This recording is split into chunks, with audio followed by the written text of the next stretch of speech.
রফিকুল্লাহ আফসারী বলেছে নবীর পিতামাতা জাহান্নামী, এ কথা ঠিক না।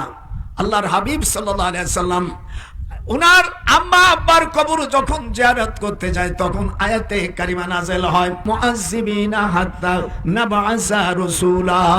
আল্লাহু আকবার। আল্লাহ কোরআনে বলেন সূরা বনী ইসরাঈলের 15 নম্বর আয়াত, মুআজ্জিবিনা, যেরকম মুআজ্জিবিনা হাত্তা নাবআসা রাসূলা। রফিকুল্লাহ আফসারী ভাই, তুমি তো লেখাপড়া শেখো নাই, এই আয়াতের ব্যাখ্যা কি তুমি জানো? বনী ইসরাঈলের সূরাটা যদি তোমার নোয়াখালী চট্টগ্রামে যদি থাকে তুমি সেখানে দেখো, আল্লাহ বলছে মুআজ্জিবিনা হাত্তা নাবআসা রাসূলা। এখানে হাফেজ সাহেবরা যদি থাকেন 15 নম্বর আয়াতের শেষে আল্লাহ বলেন, যখন আমি কোন রসুল নবী পাঠাবো না সেই জায়গার মানুষ গুনাহ করলে আমি তাদের শাস্তি দেব না। আল্লাহ নিজেই বলতেছে মুআজ্জিবিন, হাত উঠান, মুআজ্জিবিন হাত্তা নাবআসা রাসূলা।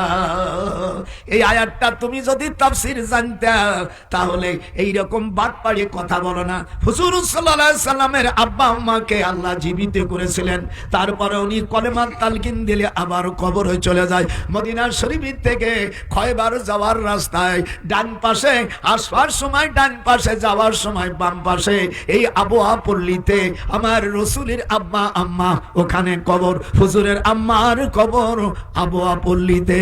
হাত উঠান, হাত উঠান। ওই যে ওই কাজ্জাম মৌলবীর একটু টাইট দেই, ওই কাজ্জাম মৌলবী ভালো করে আমার কাছে পড়ে যাস।